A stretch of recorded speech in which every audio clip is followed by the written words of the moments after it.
There's that music. Yeah. I love that one. Gets me going. I just love it. I think I'm a fan of the horn. I'm a fan of horns. I found out like the. Are you? Okay. You came to the right show, baby. Dude, the horn is the official instrument of the boomer. Just FYI. Of the boomer, jeez. The call of the boomer is made through a weepy bluesy horn. I'm fine being the boomer of the group. What's up, everybody? Welcome to a Wednesday edition of the DNVR Nuggets podcast, presented by DraftKings Sportsbook, America's top-rated sportsbook app. You can do an air horn again if you want. Just let it flow through you. I'm excited for this episode, guys. But we have some stuff to get through. Today was, in my opinion, day one of the 2022-2023 season. I honestly believe We're back in the on season. We're back in the off season. Oh God, man! I took no time off. I hope you're rested. The Nuggets have been resting for 18 months, so they are really ready to get this thing going. We're going to talk all about that and the rest of the takeaways today from Michael Malone's very candid exit interview, more candid than any of the other exit interviews I think he's ever done. We're also going to talk about Calvin Booth, who we haven't really talked to him a whole lot, on the record. We haven't had a lot of these like podium moments with Calvin Booth, so we'll give his takeaways. And to help me do that, I brought in the squad once again. Harrison Wynn's joining me. Back in my office today, which, if you can believe it, is actually a part of the DNVR offices. Like, this is actually one of our offices. That's actually where Kale sleeps. Yeah. I don't know what goes on in here, but it's soundproof and the door's closed. And yeah, that's where the producers sit when they produce our show. And like where we put the Vogt TV hats.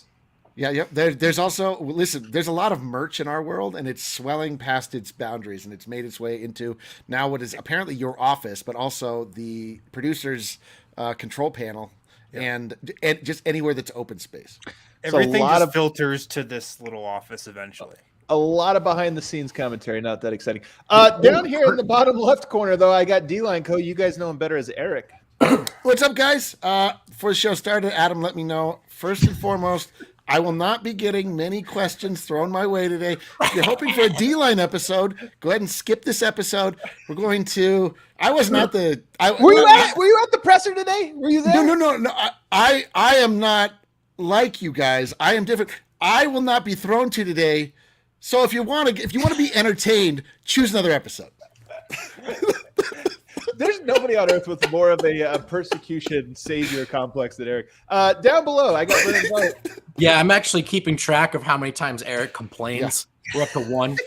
We're up to one, baby. It's not going to be the last. Oh, hold on. Adam, do we have to have fucking Brendan on this show?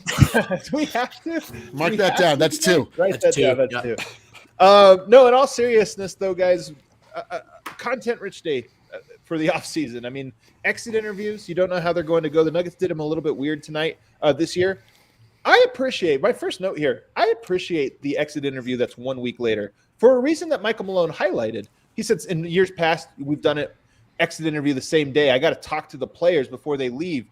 I haven't had a thought to think about the game we just played, let alone the season. I felt like we got a very reflective Michael Malone today in his exit interview in a way that was positive. If this would have happened 5 days ago, like even 1 or 2 days after the season ended, I don't think we would have gotten what we got today. This was a very thoughtful, in my opinion, Malone is very good at press conferences. He's grew up the son of a coach. He's been steeped in the art of the press conference and how to speak to the media and get messages through the media, this or that. I thought today, the number one takeaway I have, Michael Malone shifted gears from what has been the last 18 months of woe is us and all right, we're just trying to get through the season to, hey, it's go time. And this was my biggest takeaway. That's how I felt it went. Harrison, can you speak to that? And did you feel, I know we talked a little bit afterwards, but did you feel the same way that Michael Malone was trying to establish a new mentality, a new narrative, and a new sense of now is the time. We are a championship team, and if it's going to happen, it's going to happen next season. Yeah, 100%. I mean, he set the tone. He sent the message. He put the narrative out there for what is going to be talked about the entire offseason. It was so interesting. Here's something you're not going to get on another show. I'll tell you the behind the scenes of how the press conference was set up today. Michael Malone was talking. Just outside the door, Calvin Booth was listening to exactly what Michael Malone said. You could see Calvin Booth right outside the door while Malone was talking, which I thought was a little interesting dynamic. But yes, Malone set the tone for the offseason, and I feel like he was trying to send the message to the front office and really everybody in the entire organization that like every single thing we do this summer has to be with a championship in mind. Like that's how every single move that we make has to signal that we're going one step closer to a championship. With that, whatever additions we make, whatever we do in the draft, whatever we do in free agency, everything has to be with a championship for next season, for this coming season, for next season in mind. And it's because they have a 27-year-old phenom, as Michael Malone put it, that we have to capitalize on. Like Michael Malone said, we have a window. Isn't phenom more of a thing you say about like an 18-year-old? Is there an age where you're no longer a phenom? I don't know if there's a cutoff, but Michael Malone said we have a window, and I think windows are only open for so long. And so, I mean, I feel like he was trying to send a message to the entire organization and definitely the front office. So you mentioned moves, like how every person you add, every trade, every draft. I feel that's part of it. But I thought, Michael, what was interesting about today was, and that might have been the biggest part of it, Harrison, you were talking about the dynamic of Calvin Booth basically hearing Michael Malone talk about those specific things. Like, we got to build our roster, like the moves we made, the front office make.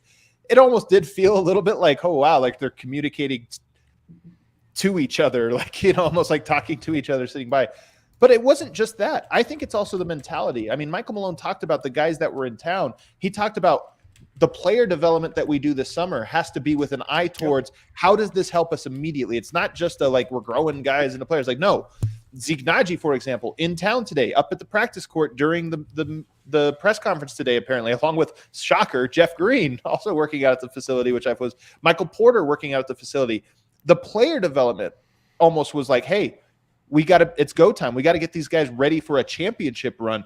The coaching staff maybe meeting a little bit more this offseason, not just in a, hey, let's get on the same pace, but as in a, we need to win a championship. How do we do that this year? So to me, there has been it's a shock because I don't think the Nuggets it's not that they haven't been trying to win a championship the last 18 months. It's that they've been resigned to the fact that, hey, our cards didn't fall our way for this year. And to see him snap from that sort of temperament into what Michael Malone did today, to me was like, oh no, it's clear that he's like, we have to reestablish the culture of there's only one successful outcome right now, and it's the championship. Vogt, what do you think? Team in an org that had gotten better every single year. Now 2 years in a row where they go the other direction. We can point to the injuries, but both Malone and Tim Connolly, who we heard from last week, not quite as forceful as Malone, but I thought consistent in terms of not dodging any responsibility in terms of whatever the failures of this season may have been with regards to controllable factors. I think that everything has to be intentional from this org and with the intention of, is this moving us closer to a title as soon as possible? And I do get the sense, I think Harrison's right that that's probably the most forcefully I've heard Malone speak to the front office through the media. You know, again, we're not privy to all those behind doors conversations, but you're right too, Adam. It was these last 18 months. I don't know if you would call it a grace period, fellas, or like take everything with a grain of salt because these guys are out. And it did feel like Malone wanted to get out of that phase and back into, can this organization carry itself like contenders? Can we build championship habits every day? And the reality is, like, we all know the injuries were the biggest factor in the setback this year, but this was the first year where it felt like purgatory, right? Where the Nuggets weren't involved in trying to get better and trying to put their fingerprints on the landscape of the NBA. And Eric, I'll throw this one to you here. So you feel. I'm going to take one off actually because he's excited. Yeah. Wow, I'm so excited. No, but I don't feel like the Nuggets have had a title or bust season yet in the Jokic Malone era. And I think that's part of what Malone was doing, was framing this as title or bust in such a stark way that it was like, okay, this is a new era. We're beginning the title or bust era of the Nuggets. Yeah. Yeah, I mean that's where they are. It's like I'm not surprised at all at his tone. I think we're all there. Like the emotion has subsided. You are left with the reality of this season, what we knew it was going to be. We're no longer are we, faced with the hope against hope, and just like the wanting things to work out. But I mean, so the Colorado Avalanche played a game last night. Saw And that. going into the playoffs, they lost something like 8 games out of the last 10. And there were reasons, like they just weren't motivated. And everyone was like, "Oh God, I'm a little nervous about this team." And then they got into the playoffs, the lights turned on, and they just absolutely shellacked, just like decimated the team they played against. This is what I feel like this entire season is like everyone's like, ooh, and then these two amazing players come back and we're like, oh wow, okay. We're at the point now where we have to be like, okay, we need to really evaluate what we just saw. And I don't think we do, honestly. Like I think that we just saw a season that was an absolute throwaway in a great many ways. I mean, it sucks to say, like, because we spend all of our time watching it, but like this to me is not this is not the true path of the Denver Nuggets. The Denver Nuggets are on their true path. They just had to step to the side for a year because of things you simply cannot replace 2 max level players by scrimping and looking to the Euro leagues and looking to the bringing in a Torrey Craig, the top level talent in the NBA rules, it wins. It's the only thing that matters. Everything else is around the outside. And like when these 2 players get back, if then we are having these issues, it's like, okay, we really need to reevaluate this. Like in the meantime, yes, let's get a perimeter defender. Let's make sure that we have like these small pieces that we can deploy if the specific scenario calls for it. But like, I don't know. I just have a really hard time like looking like very hypercritically at what the Denver Nuggets did this last year and whether or not they managed their assets correctly and if they managed their rotations correctly. And it's like, you just had like the best dude on earth carry what was essentially a dead body across a finish line and got you as far as you can. And we got to see beautiful basketball that I don't know that we'll ever see again. And it was like, I'm just like filled with a feeling of like gratefulness for the season after all is said and done because of Jokic, and the way that I look at it going forward, it's like, yes, right, we were already a championship or bust. It's just we busted, like the back busted, Well, the hamstring, the like when you got Aaron Gordon, yes, that was a signal to the NBA and to the fan base that we are consolidating, we are making big trades and big moves, and we believe that we have the opportunity to win. It's just. It got derailed. Like if the Nuggets would have not gotten, if these injuries would not have happened, and after the Aaron Gordon trade, they go into that playoffs and they lose in the Western Conference Finals, let's say, okay? Sure. If that happens, I don't know that the Nuggets would have looked at that offseason as title or bust. They would have been like, we're in our prime, we're in our opportunity, let's run it back, let's see what happens. Losing those 2, to me, the sense of urgency is almost like, our window is not, it's not that it's not open for a long time. It's that it doesn't matter if it is. We have to act as if it's open for 1 year. And that was the tone I felt like you got today we have to act as if next year is the last year we get a chance at this. We have to act like the next season is the last season on Earth. Right. What is the last season? The NBA is even going to be in existence. Entirely on the table. Yeah, what does that bust is possible mean? too. It does feel that way. But what does bust mean? I mean, if Denver loses next year in the Western they have Conference to blow the Finals, team up? No. I think if they lose next year in the Western Conference Finals, you would walk away and say that was a failure. That's the difference. Like if the Nuggets would have done that 2 years ago, maybe even this season, like I don't think you would have said that. Now you would look at it and say, not that a failure is maybe doing a lot of work, but it'd just be like, hey, we didn't achieve our goal. We have one goal. We don't have these sub goals. It's the 1 year thing. It's the 1 year thing that Adam said, because something that has been very obvious in the Tim Connelly era is he has wanted to build a team that can contend for a long stretch of time. For sure. That's been his number 1 goal. He said it. Like he said it publicly on the record.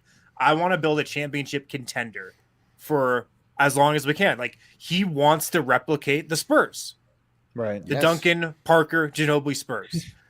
Who wouldn't? But I think what Malone's thought is like, I would rather prioritize being as good as possible next season over being maybe like 90% of that for the next Right. 3 or 4 years. Right. And by the way, Eric, I agree with you. On the larger point, I really do think as of right now, this team is being talked about as way further away than they were. But I still prefer to hear Tim Connolly and Michael Malone think critically about the ways they can still improve, those non-controllables notwithstanding. And like there was a comment in here, which is really one of the bigger lessons of this season, that back end of your roster, if you're healthy, fingers crossed, knock on wood, it never comes up. But let's say that it does.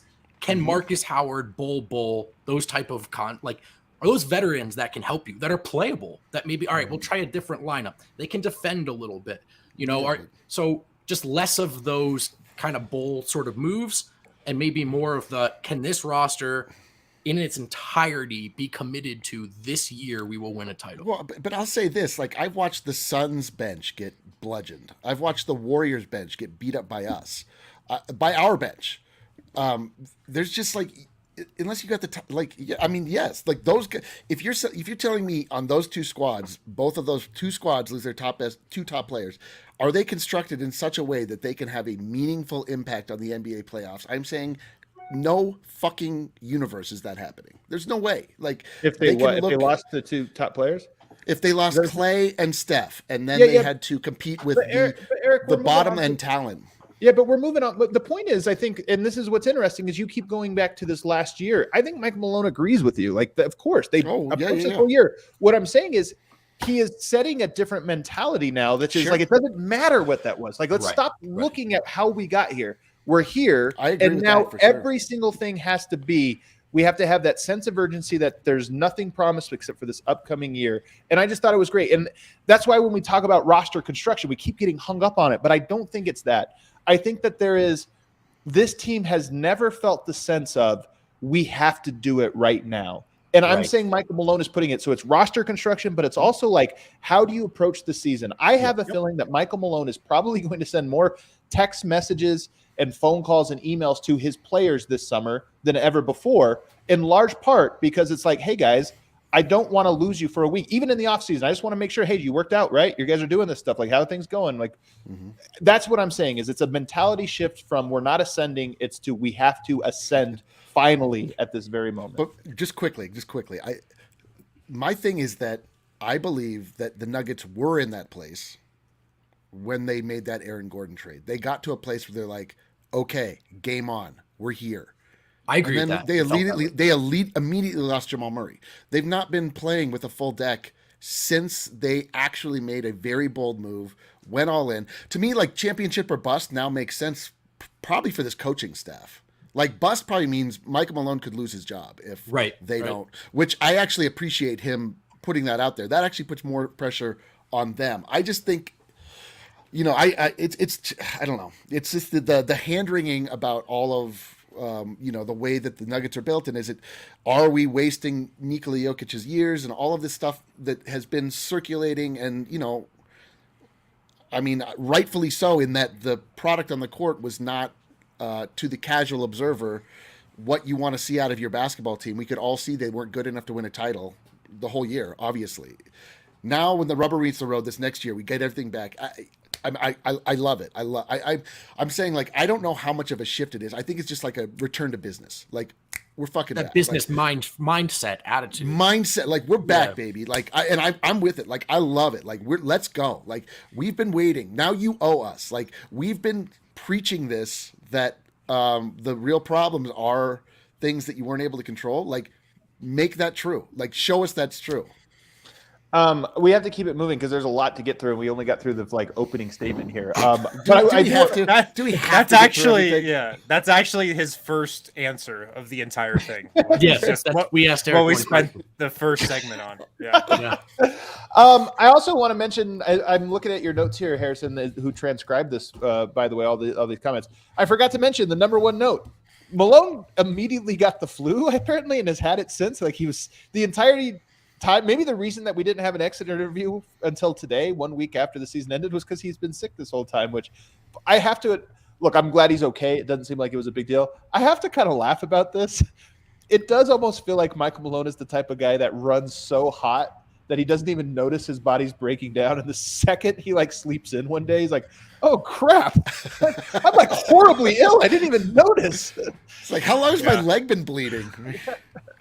I spent a week recovering, so thought that was a hilarious little tidbit. Why don't we hit our first break? funny. On the other side, let's really start to try to rapid fire into more of these things. Let's on the other side. Let's get into what Michael Malone had to say at today's press conference.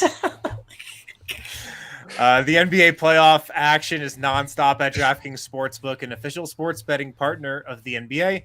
This week, new customers can bet just $5 on any team to win and get $150 in free bets if they do. Check out DraftKings same game parlays. When you sign up, you can create your own parlay by combining multiple bets like which team will win, which team will make the more threes, total rebounds, total three-pointers made. A lot of options, endless options, player props as well. Right now, all customers can place a same game parlay with 3 or more legs and get a free bet back up to $25 if one leg doesn't hit. So download the DraftKings Sportsbook app now. Use promo code DNVR. Bet $5 on any NBA team to win their game. Get $150 in free bets if they do. It's promo code DNVR at DraftKings Sportsbook. Must be 21 or older. Colorado only. New customers only. Minimum $5 deposit. Restrictions apply. See DraftKings.com/sportsbook for details. Gambling problem? Call 1-800-522-4700. Also, at Lightshade Dispensary right now, you can pick up Escape Artists, which is the highest awarded topical brand in Colorado. DNVR. Yes, that is our company. You can also use it as the promo code at Lightshade to get 25% off non-sale 25% items. off. Shop online at lightshade.com. Pick up at a Lightshade location near you. There's 11 of them in the Denver Metro and Aurora locations. The Barnum location at 6th and Federal is now open as well. But you can find Escape Artists, like I said, at Colorado's premier dispensary, Lightshade. Escape Artists prioritizes quality and consistency with ratios available in 1-to-1 and high ratio CBD 20-to-1. They've got you covered. Check them out, Escape Artists at Lightshade Dispensary. Man, All right, quickly, I gotta tell you, I went to Lightshade even without using DNVR. I walked out with an irresponsible amount of marijuana. It was awesome. Probably too much. overflowing out of a bag. I was trying to hold it with 2 arms. But also, shop responsibly. All right, Harrison, let's get in. You want to walk us through what you think is the next big talking point from Michael Malone? Yeah, it was a question that you asked him off of, well, how can Nikola Jokic get better? And Malone, he beat around the bush for a while, and he was like, oh, he could score 3,000 points and 2,500 rebounds and 1,000 assists in the season. But then he finally settled on leadership. And the take-home quote was, he's got to find his voice even more. He can be a great leader. I think it has to get to a point where, like, hey, this is your team. And it's fascinating because, like, we've been talking about Jokic becoming a leader of this team for the last 4 years. But, you know, now it's gotten to a point where, like, he's got to take a different type of command over the locker room and over this team than he has in years past. I think he has to take that type of command for this team to get to a championship level. Yeah. I'm going to go further, Harrison, because this was such a great part to him talking about. This was the most candid Michael Malone has been at talking about the need for him to do this. Like, we've heard it a lot. It's a process. He's gotten better. And he even said that today. Like, he's gotten a lot better. Every year he's gotten better. I almost felt like Michael Malone was framing it again. When we talk about the weight he is bringing to this title or bust, it was almost like he's got to do this. Like, he's got to get over the hump. Not it's an area he could improve on. It's like he's got to do it. He's got to become the voice. And what was interesting about it was, how does he achieve that? He talked about how he's got to sorry, a producer just hopped in and distracted me. He talked about how Jokic has to stop caring what people think of him, meaning teammates. That was the big thing he got to. Was a big part of this is he has to be comfortable with people not liking him or putting himself there in these moments. And this is a Malone go-to line. He always talks about guys, but this was the most he's ever directed it right at Jokic, as this is what Jokic has to do. Vogt? Yes. Do you guys remember earlier in the season when Jokic, and to my recollection, this is the only time it's happened, called Will Barton out by name? Yes. So Will Barton was really bad tonight. I've always been curious to what extent, if at all, versions of those conversations happen between those guys without us involved. Yeah. And how productive those conversations can be. I think Jokic likes to lead by example and has a lot of trust in guys. But some of the best leaders in the history of this league, part of leadership is challenging guys and being willing to put those challenges on guys that you're close with, guys that have gotten it done for you in the past, but still have another level to get to. So how willing is Jokic to hold everyone accountable, to not just be frustrated by a certain offensive possession, but to maybe to explain to his guys what went wrong, what they could do differently. I think these are all things I would love to see Jokic bring into his game. And a lot of parallels here, I think, with the Dirk track of just getting to a point where he's the leader of an NBA team and not just a 99th percentile skill guy. So, Eric, here's the thing that really is like, he compared him to LeBron James. Because I asked him, like, is there a reference point that you have in your coaching experience that kind of is like this? And what he said, the reason he compared him to LeBron, and I thought this was interesting, is it says nobody really realizes, it doesn't get talked about. Jokic works harder than everyone. Like when we go through drills to stretch and warm up, all the guys half-ass those. Jokic treats it like it's game 7 of the finals. He's going through everything he does when he's at practice or workouts or whatever, he does it 100%. And he said that's the number one thing with leadership is you have to be about it every single day. So he says it's weird because most guys, that's the part you have to teach them. They have the other parts of it and you have to teach them that part. He said with Jokic, it's the opposite. He has that part and everybody respects him for it. Now he has to leverage that into the leadership part. I thought that was such a fascinating insight into what he needs.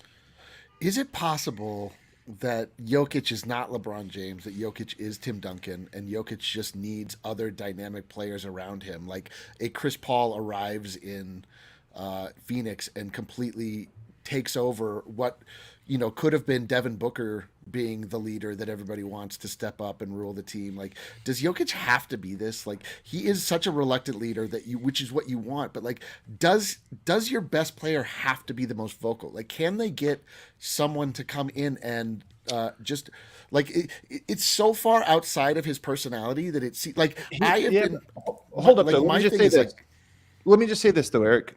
You're selling Tim Duncan way short as a leader. You're right that he wasn't a public figure like these other guys are, and you're right that he wasn't like using the media or this or that. Tim Duncan was a great leader, and behind the scenes, I think he was very. The thing about Tim Duncan is he's extremely private, so we never saw those parts. But by all accounts, he was the guy that knew exactly how to pull a guy over and say, "This is what we need you to start doing." So, honestly, you saying this. Michael Malone, it would maybe not be the worst idea. I don't know if it's possible. Wouldn't be the worst idea to try everything he can to arrange a Tim Duncan like advisory council for Jokic at some point this next like training camp. You like whatever it takes to get Tim Duncan to come spend a weekend with you in San Diego to say like, hey, teach Jokic how to be a leader. Yeah, I mean, I understand. Like, I see people saying Tim Duncan was vocal. It's not the vocal part, but like the undisputed leader of the squad. Like Tim Duncan was always probably the quiet leader of the squad. He wasn't always like the bombastic, like Kobe Bryant, LeBron James, like guys that you're like, that's, Giannis. Like maybe Giannis is the wrong example, but I'm just saying like I, in my own life, have found myself in a position where I have to tell people what to do, and I fucking hate it. Right. It's Jokic, to your point, Eric. Yeah. To your point, Eric, Jokic, like at his core, I think one of the things he really loves about being a basketball player, being on the Nuggets, being in the NBA, he loves just being one of the guys, know? And like, we can all kind of appreciate that and know what he means by that. And I think it's tough for him to go from one of the guys to the guy who's calling people out and telling people what to do and whatnot. And we were talking about this after the press conference today, but Aaron Gordon's comments after the season where he goes, my focus this summer is to raise my basketball IQ and help Jokic out. Like, we have the smartest player in the league. I need to help him out in that regard. Like, you wonder if Jokic told him that. Like, I want that to be the case. I want Jokic to say, you got to find out how to read the game better. I want that to have been a conversation that happened, but maybe it just happened from the passive aggressive shots that Jokic gave him throughout the course of an 82-game season. Like, right. I think going from the latter to the former, where he's telling Gordon that face to face, is kind of the next step. The thing that sticks out to me is in Jokic's exit interview, he said, we have the talent to win a championship if we can play together. And my thing is, I think that Jokic, if I'm psychoanalyzing it, I think that Jokic is saying that as in like somebody has to figure out how to get us to play together, and it's coach and it's the play. And part of me wants to be like, yes, but that's your challenge now. Like, I know you don't deserve. It's not like, oh, it's unfortunate, but heavy is the head that wears the crown. That, hey, next year, whoever is on the roster, you have to get them to play the way you want, because your voice does carry the weight that, like, if you tell Will Barton, if he's not that I think he'll be on the roster, but you tell Will Barton, like, bro, cut that out or get on the bench. Guess what? You're right. I'm not saying throw your weight around telling coach how to do it, but they just know, like, if you use your voice in that way, guys know they have to, hey, that's the top dog. I got to do what he tells me. And it's not all just criticism and constructive criticism and holding guys accountable. I mean, with Jokic in particular, beyond the raw stuff, which I think Jamal can bring plenty of to the table, Jokic is one of the very smartest basketball players that's ever lived. To what extent, if possible, is he capable of or willing to impart some of that wisdom as well? And again, he can't teach guys to see the game the way he can, but are there just little conversations he can have here and there? We see the frustrating body language. Could that convert into dialogue? These are all things that I'm curious to see. And I do think Jokic has gotten better at a lot of this every step of the way. And then finally, I think the chat has brought this up, and it's an excellent point. There is a philosophy thing here. When we've asked Jokic these questions in the past, he very consistently describes that as the responsibility of a coach. He does not view it as his responsibility. In the NBA, things are a little differently with the way this pecking order works. Yep. It can probably have, Malone's exact words, a more profound impact to see the leader, the one, the dude, not just lead by example, but hold everyone accountable. I do think 5 years later when Malone yells at you, like, yeah, he's Malone, he's the coach, you know. But I do wonder if there's maybe a different way it could be heard when coming from Jokic.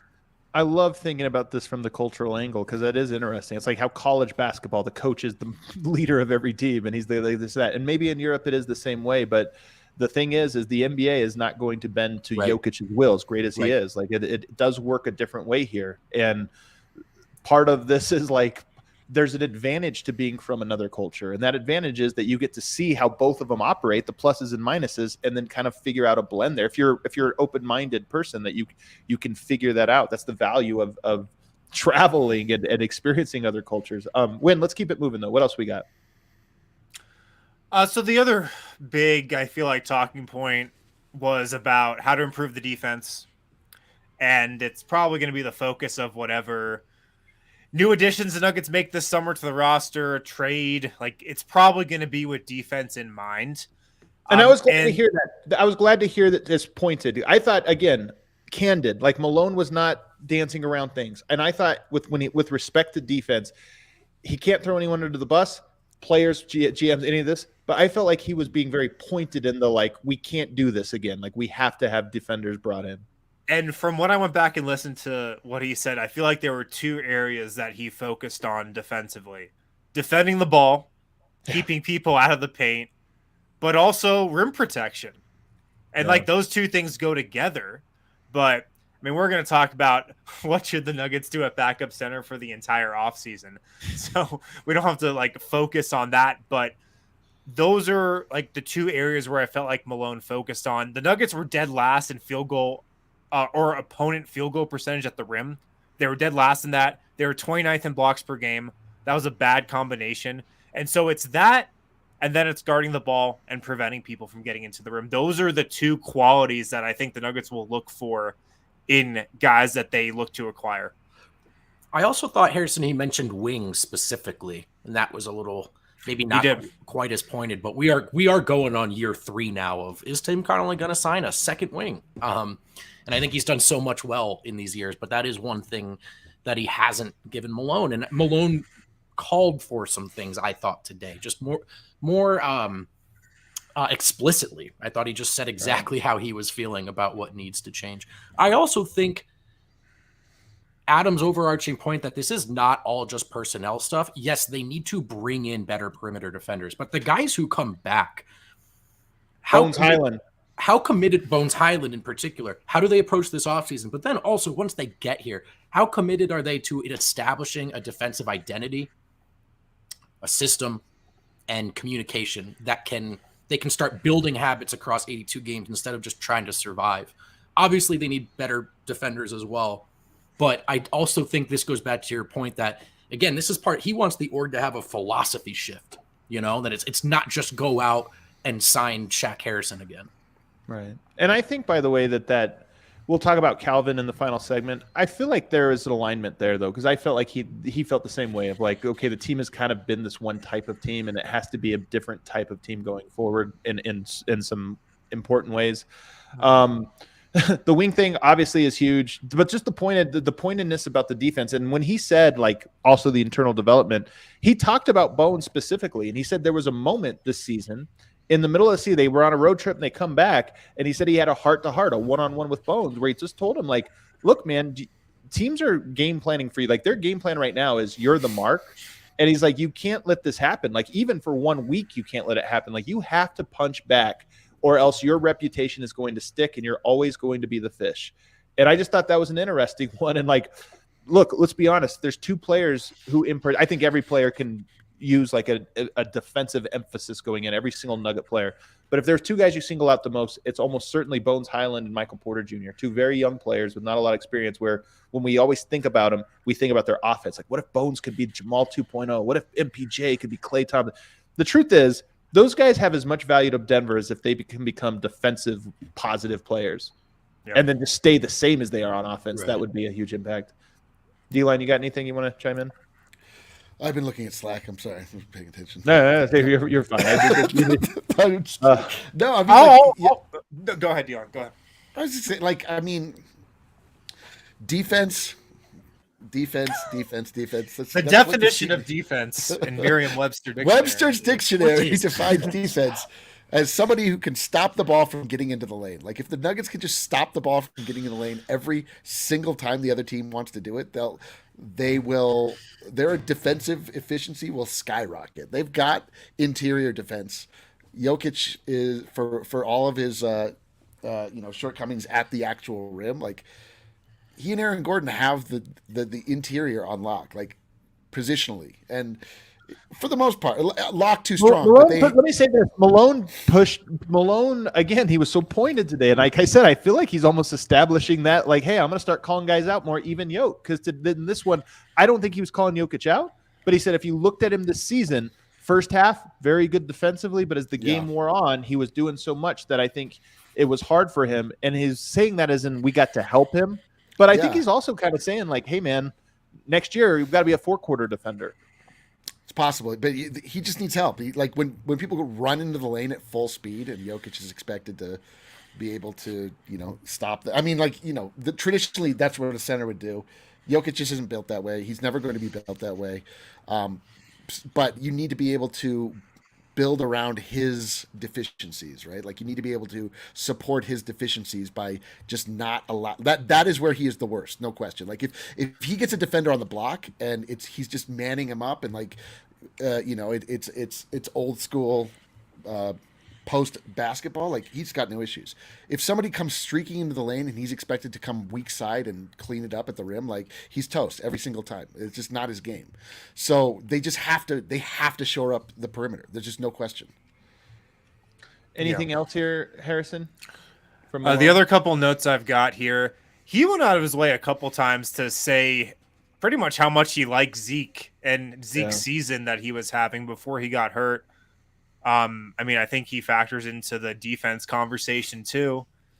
Malone also said he thought Jeff Green was a really great addition for us when talking about specifically the leadership, but I just think Malone really liked Jeff Green too. Who was the fourth guy? I got that sense. MPJ, Zeke, Jeff Green. Who was the fourth guy? Marcus Howard. There you go. Yeah. And it was funny. I mentioned this, by the way, to George Karl in the previous hour, where I said, hey, Jeff Green, that surprised me. And he said, yeah, he's got kids. They're in school. I was like, oh, yeah, that makes sense, actually. That's why it does make sense. That's why he's in there. Also, go ahead. Sorry. No, you go. The Nuggets appear so committed to getting Marcus Howard a job. But not in Denver. Stay here. You are on the team. Probably never going to play. But we will sign you. Use our facilities. Do whatever you got to do to get right. Yeah. Lastly, just talking about defense, I mean, he shouted out Austin Rivers a bunch too, and just the defensive role he played. I think out of all the free agents, he's the one that the Nuggets want to bring back the most. That's just my early read on it. Yeah, I asked him if he felt well, he talked about the best perimeter defenders historically in the league are, quote, tough ass dudes. Guys who are just willing to get into you, make you feel them. And it's a mentality thing that he's not even sure can be taught. I asked if there are any of those guys on the roster, and to the point you just made, Austin Rivers and Aaron Gordon were who he named personally. So the two guys who can play defense. The only two. So no surprise to us. But I strong agree with Harrison that from all three guys we've talked to so far, get the sense Austin Rivers is someone they'd like to bring back. Mm-hmm. All right, let's take our final break on the other side. Let's talk about Calvin Booth. Some of our takeaways from his commentary today on the other side. Guys, make sure to pick up some Mile High City Copper Lager from Breckenridge Brewery. It's the playoffs. There's nothing better than watching a playoff game. I think we got a couple tonight. And sipping on a Mile High City Copper Lager from Breckenridge Brewery. Breck Brew is the official beer of DNVR. So stop by your local liquor store. Stop by the bar if you're in the area. Stop by for one of the Avs playoff games. We'll have watch parties for every single one of them.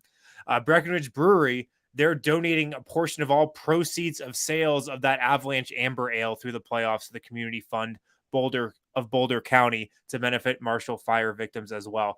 So check out Breck Brew, the official beer of DNVR. Pick up some Mile High City Copper Lagers. If you're not in the area, check out the Breck Brew beer locator on their website.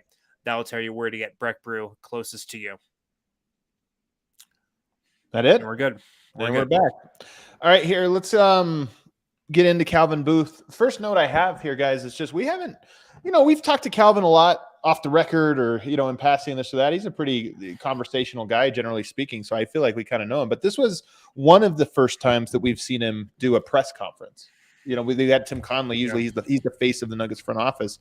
This is the first time Calvin Booth has kind of sat down and done this. So this was in many ways the first impressions of Calvin. What did you think, Vogt, of Calvin? Just his presence, I guess, or personality, all those things. Yeah,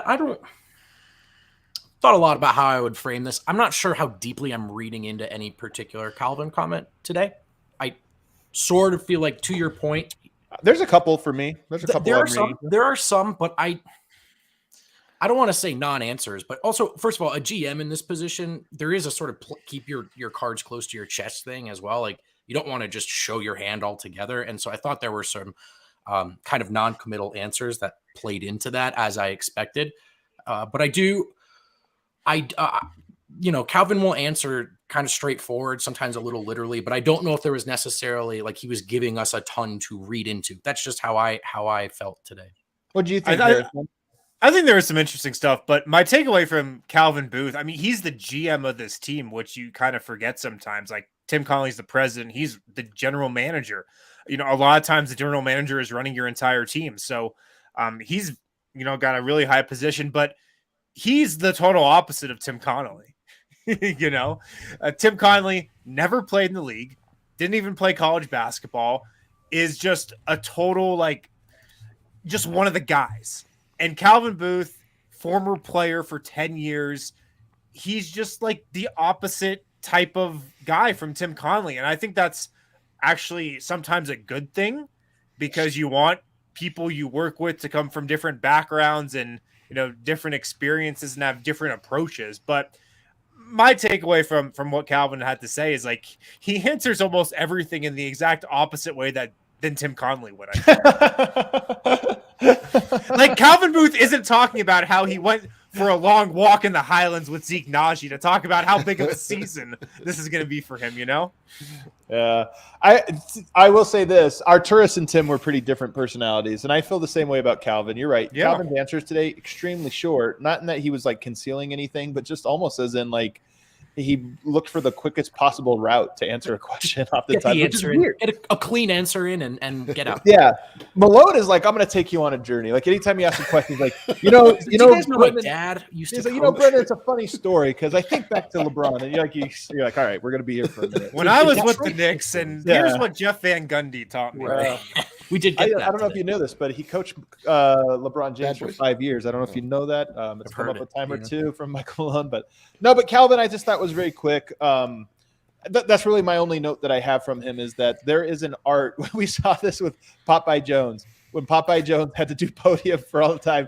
You My could tell favorite week of the season. that- it really is that you could tell. Not when because guys- Malone had COVID. Not Yeah. because of that. Just you can always tell when guys don't do this on the regular. Yes. I like you almost wonder why did the Nuggets have Calvin Booth and Tim Conley do press conferences? They're the same job. They work together. Like, why do you do that? And part of me wondered if it was a little bit of a Calvin is probably going to be a GM someday, or at least he's a guy that probably will be. He is. Well, he is the GM at the top dog. I mean, the top I know decision you. I know maker. you. And someday, and it was almost like, hey man, this is part of your grooming. Is like you got to go out there and answer questions from guys. And some of those questions, by the way, will be a little pointed.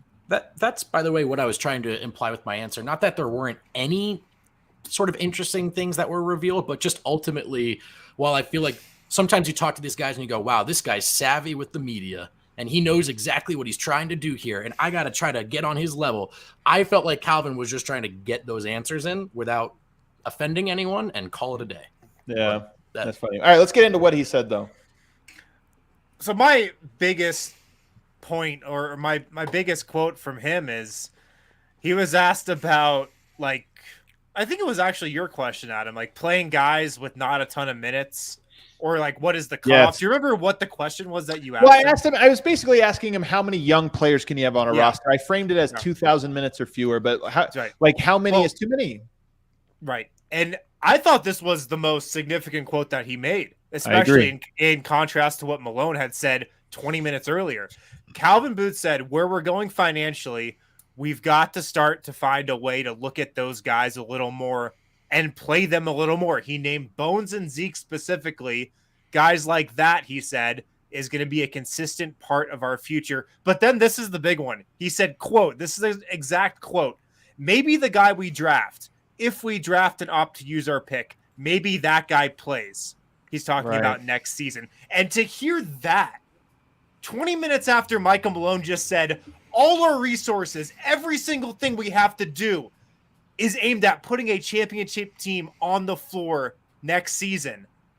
And then Calvin Booth says, yeah, we're probably going to play our first round pick minutes. Like that seemed a little off to me. Here's what's crazy about that when we break it down. Bones Highland is still a young player. Like, he doesn't have a lot of minutes under his belt. Zeke Naji doesn't have a lot of minutes under his belt. Michael Porter does not have a lot of minutes under his belt. He's still effectively like a sophomore player in terms of experience. And then you talk about a rookie playing. That's 4 guys playing next year that are all 2 years or yet less of experience. It's a little surprising, honestly. But also, it made it sound like they understand the financial implication of we have to build a contender without spending money outside of what we've already spent, the enormous amount of money already here. That's what I thought. It just played into that larger picture of like, look, there's only so many ways we can get better, right? With these sort of exception signings and drafting guys. And then to me, I thought it was more of, if we're going to use this pick, it's got to be a guy that can help us and not a project. You know, I don't know. They're going to use the pick. Breaking news. Yeah, I'm just sure, just trying to using the words he used. But they might be more inclined. This is going to be a little reductive. They might be more inclined to draft a Jaden Springer this year. Meaning a guy like Denver drafts upside, and Tim Conley, in his exit interview, said, generally speaking, we draft for upside. You know, best player available. Best player available. And it might be more that they're looking for a Herb Jones. That's kind of was how I. Meaning a guy that they're like, we don't know if this guy is a 20-point per game scorer down the line, but you know what? He'll play right away and be a positive defensive player, a rebounder or something. Yeah. I mean, I think I actually wrote about this in Wind Chimes. Nuggets, I think, place more of an emphasis on overseas scouting this season than in years past. Like, that has always been a big thing with the Tim Conley era, overseas scouting. But this season in particular, and I think it had everything to do with the financial crunch. And, can they find another Torrey Craig? You know, can they find another Facu Campasso? They might have to find 2 or 3. Yes, they can find those players. I definitely think they're going to find one of those guys. Greg Winnington. All right, what else do we have? There's an alternative timeline where Greg Whittington like completed the roster. It was like he was the perfect player. It's called Eric's Dreams. Dude, it's called dude. It's more than my dreams. It's the only place I'll live. It's my Greg current Whittington. reality. He's actually just Herb Jones. Just we'll never know. God. We'll never know. What do we get out of Greg? Do we get under 5 minutes from Greg It Whittington? was so sad. We got- I think we got two shot attempts.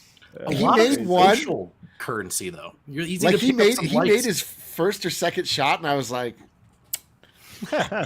We out here. and then. All right, give us some more man. from Calvin. So he talked a little bit about two of the free agents that the Nuggets have to make a decision on or decide if they want to try to resign or not. DeMarcus Cousins and Austin Rivers. DeMarcus Cousins, this is another Nuggets figure, Malone, Connolly, and now Calvin Booth, who hasn't come out and said, yes, we absolutely 100% want DeMarcus Cousins back.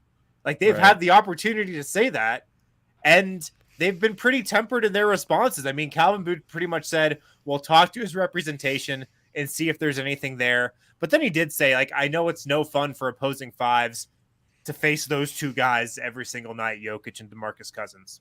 Right. And then on Austin Rivers, it sounded, at least just from what I heard, that there's a little more interest there. He said, we'll see what the marketplace is, but he did say Rivers is a guy we're going to look to try to bring back. I fully expect that after hearing from all these guys. The one of the funnier lines you left out, he was like, when he asked about building the roster, it's just a funny line. And also Calvin has a funny delivery, but he's like, anybody that's watched basketball for 5 minutes knows Jokic likes to have shooters. So it was just the funniest way of possibly saying they want to add shooting to the roster. So I thought it was really Isn't it sad? Twitter how few people, rejoices. Yeah, isn't it sad how few people have watched basketball for less than 5 minutes?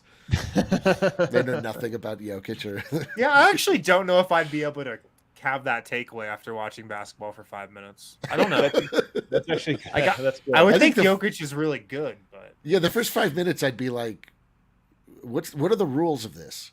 You show the Nuggets to What your are we trying to grandma, do? she starts texting you. Shooters! They clearly want shooters! There'd be more spacing for him to operate if there was more shooting. think about that's- the gravity that a shooter in the corner could provide. That's a 6 minute take, and you know it. You know it. Yeah. All in all, though, I thought today was a very meaningful day. It's funny. This date's not gonna. It's May 4th. Maybe we will remember it since it's May 4th. May the 4th. May the 4th be with you. My least favorite holiday, Cinco de Mayo, used to be the best. We're holiday calling we this a all holiday celebrate. This is not a holiday. What is it?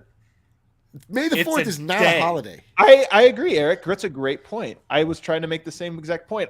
Other than it swallowed up Cinco de Mayo. Everybody all of a sudden wanted to have Star Wars parties, and then everybody's too. Who do you hang out with? Yeah, what are you talking about? Do you hang out with? Do you hang out with? A Cinco de Mayo party is right up there with St. Patrick's Day as a great day. You drink. Agreed.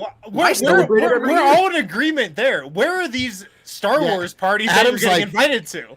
Adam's like the everybody problem. goes all out for May the 4th now, and then Cinco de Mayo shows up, and they're like, "Oh, I forgot that was." Adam's like the problem with Christmas is it's too close to Final Fantasy Day, where all of your friends they get together and they dress up like Final Fantasy characters. This is not a holiday. Stop hanging out with 7-year-olds, Adam. You know what? There's a lot of 7-year-olds out there. Everybody loves Star Wars. Why we I'm make gonna Star put Wars Eric every down quarter. for 3. That counts. He's got a lot more. But in all seriousness, I think that May the 4th, God damn it. May the 4th will go down. Just say May 4th.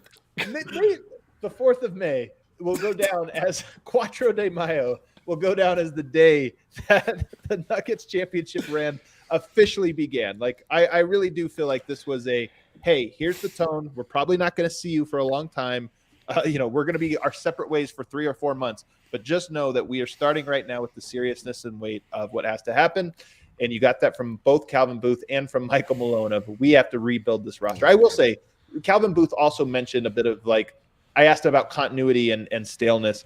And while he answered that question more abstractly, I still feel like there will be a lot of turnover I still think there's going to be more turnover than most years for the Nuggets this offseason. Yeah. Now let's talk about who the backup setter is going to be. Let's go. Oh, I thought you were going to talk about Star Wars. No, it's our favorite topic of every offseason. May the fourth step be with you, friends. Oh, We're my gosh. embarking on the fourth step of steps we don't skip. Championship step. May the fourth step be with you. Let's go. Everybody, thanks so much for tuning in. If you missed it, me and George Carl talked an hour before this. George, by the way, unsurprisingly, very different perspectives than anybody on this panel. And it's good. It's good to kind of get George's perspective on things. He's very unimpressed with the Nuggets. So you can balance out this show by going. He picked them. He picked them to beat Golden State. He's the only person alive. No. Did he? Did he pick them? The worst part is that when the worst part is it's like George Carl doesn't agree with you. It's like, well, shit. He's won 1,000 games in the NBA, so that sucks for us. All right, everybody, hit that like button on the way out. We'll see you guys tomorrow for a new episode.